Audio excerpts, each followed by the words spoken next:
What is going on YouTube? Joe here with Culination Media bringing you yet another Pokemon X and Y Wi-Fi battle today, and today's opponent is going to be a friend of mine, a guy I know from Twitter, pretty cool guy, and he goes by Moogie here on X and Y, so yeah, that's the opponent today, and we've had quite a few battles, but I just picked one. I narrowed it down to two, and then I was like, one has Togekiss in it, the other doesn't, and fuck Togekiss, so we're going with this one.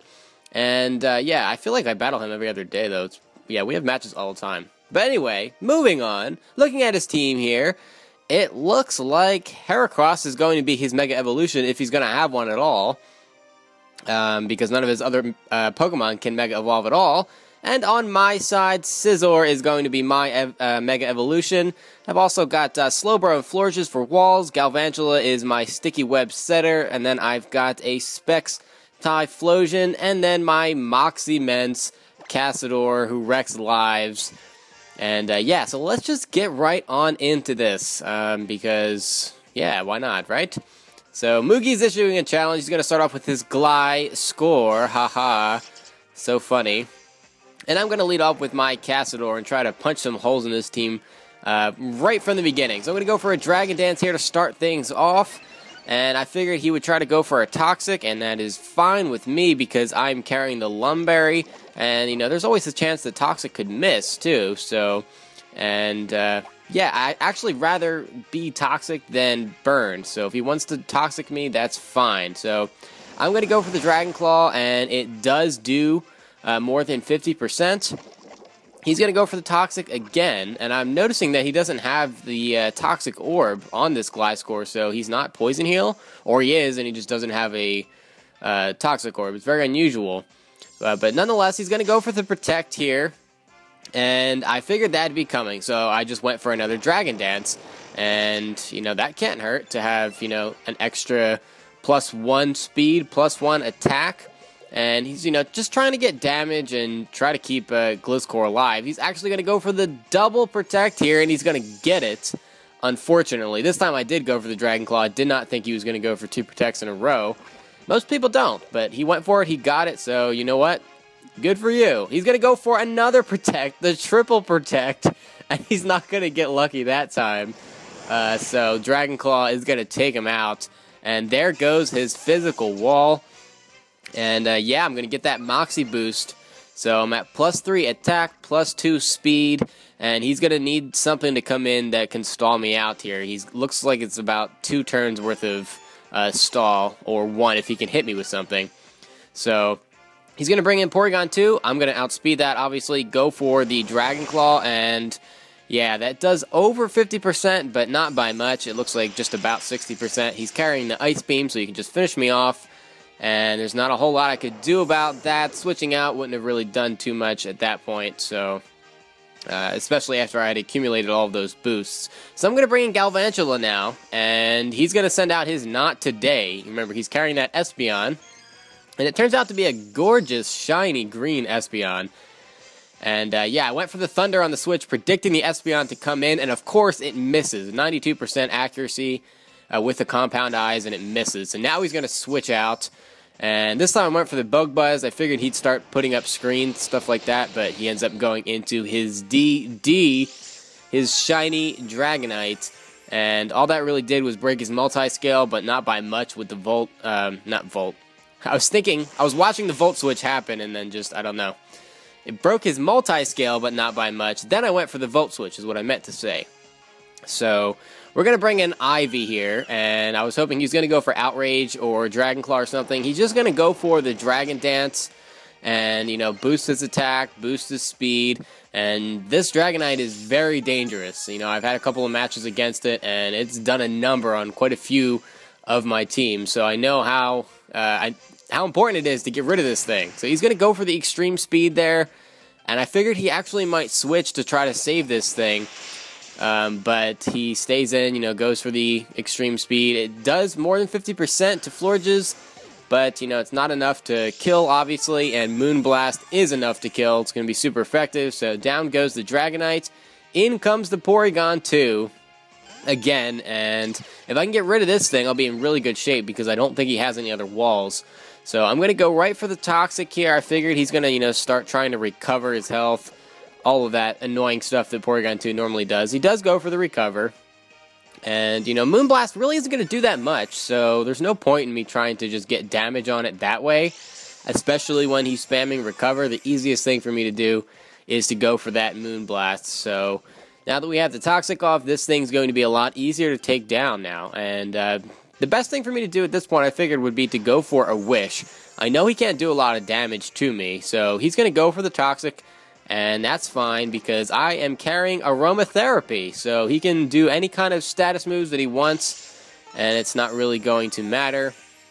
And now that I think about this, because I'm carrying Aromatherapy, I didn't necessarily have to waste Salamence earlier on. I could have switched him out and then cured his status, but maybe that wasn't the best choice. So anyway, I'm going to go right for the Aromatherapy here and get rid of that Toxic, and with this, I'm going to be able to stall him out. I know it. One-on-one, Florges is going to beat this Porygon 2. He can recover all he wants. You know, eventually, I'm just going to be able to stall him out with that damage. So I end up actually getting my own Wish, which is something that Florges can't do very often. So I'm back up at full health, which is just fabulous. And he's going to switch out now into Heracross. I predicted the switch, and this time I decide to go for the Moonblast. That's going to be super effective on this Heracross, and it doesn't quite kill. But, yeah. So, I was wondering why Gliscor didn't have the Toxic Orb. It turns out that Heracross is the one that's holding it. And this is a Guts Heracross. He goes for a Facade, and that takes me down to 3 HP. Wow, wow, wow, wow. Just so much power coming from that. Guts Heracross is no joke, my friends. So I'm able to kill him off with another Moonblast, but I just barely hang on there. And yeah, Espeon's going to come in, is not today. And Ivy, are you going to survive this turn? Not today. Not at all. So yeah, Ivy did her job. You know, she did pretty well. She got the Porygon 2 poisoned. She got rid of Heracross, so I'm in good shape here. In comes Kumonga. And yeah, Not Today does not want to stay in against Galvantula, so in comes the Volcarona, and this is going to be his special sweeper. It pretty much does the exact same thing that his Dragonite does, and it just tries to go for Quiver Dance, basically. So what I'm going to try to do here is try to paralyze it, and I'm going to do that by going for a Thunder, and I get the paralysis on the first turn, so that is a little bit lucky on my part. And unfortunately, every match that I've had with this guy so far has just been just a non-stop, like, hacks machine battle. This was, like, the least hacksy out of all of them. So that's part of why I picked it. But anyway, I'm going to go for the Sticky Web there now that I finally have a chance. But, like, we're more than halfway through the battle. And, in fact, the battle is almost kind of sort of over. So yeah, he's going to go for the Roost and, you know, get his health back. And I figured that was coming. So I'm going to go for the Volt Switch. And Kumonga did what he was supposed to do. He didn't have to take a hit. He got Volcarona paralyzed. He put down the Sticky Web, so that's perfect. Now he can bring in Typhlosion. And Volcarona turns out to be paralyzed and can't move this turn, which is great. That stops a probable Quiver Dance. And yeah, now he can go right for the Eruption. And somehow Volcarona survives that. I really didn't think he was going to survive a Specs Eruption from full health, but he does, and now he's going to switch out, and I guess just save that for, you know, fodder later on, something like that. You know, he's starting to run out of pokes, but sometimes, you know, at the end of the game, fodder can make all of the difference. So he's going to switch into his Porygon 2 here, and, you know, I'm locked into my Eruption because of Choice Specs, and that still does some pretty decent damage, more than I thought it would. I probably should be switching over to Fire Blast at this point, but, you know, like I said, I am locked in, so I just go for another Eruption. I'm going to outspeed. Porygon 2 is going to go down, so his walls are gone. All he has left is Not Today and his Volcarona, which is severely disabled. So, and the best part is that now with the Sticky Web down, this Espeon is going to have speed issues. And it can outspeed Typhlosion. It has to take an Eruption. And it's not enough to kill because I wasn't at full health. But that's okay. So he goes for the Psychic, and that brings me down to about 14 HP. Yeah, Eruption's definitely not going to do anything now, so I do need to switch out. I'm going to switch into my Kumonga as he goes for the Rest. And this is, I'm guessing, going to be like some kind of Lum or Chesto Rest Espeon thing, which is a very strange set. You know, in fact, I've never seen that before. But, you know, it's working for him, so why not? Why not? More power to you. So I go for the Bug Buzz. That's going to be super effective, though. And I get a crit. I don't think it mattered too much. I'm pretty sure I would have been able to kill in one hit regardless. But a crit is a crit, and it's still annoying to see your luck suck in that way. So, yeah. In comes the Volcarona. It's paralyzed. It gets caught in the sticky web. And it's going to die to a not very effective Bug Buzz. And I believe that is his last Pokemon. So that's going to be it for this battle.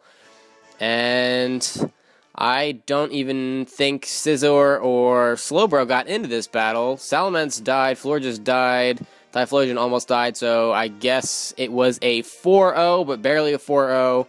Definitely seemed like a closer match than that. But one suggestion I would make to him, I know he watches my videos, so I would try to get a Flame Orb for Heracross there, give that to him for that Gut set, and then move that Toxic Orb over to Gliscor, because he can be so incredibly effective and annoying with that Poison Heal. So, yeah, but other than that, definitely a good match. I'm sure we will battle again, because, like I said, it feels like we battle all the time. By the way, I will leave my opponent's channel and all of his information down in the description, so if you'd like to go check him out, go ahead and do that. You know, he's a good guy, so definitely go do that. But that's pretty much it for this time, guys. Thank you very much for watching. Please leave a like on this video if you enjoyed it, and I will see you next time. But until then, game on.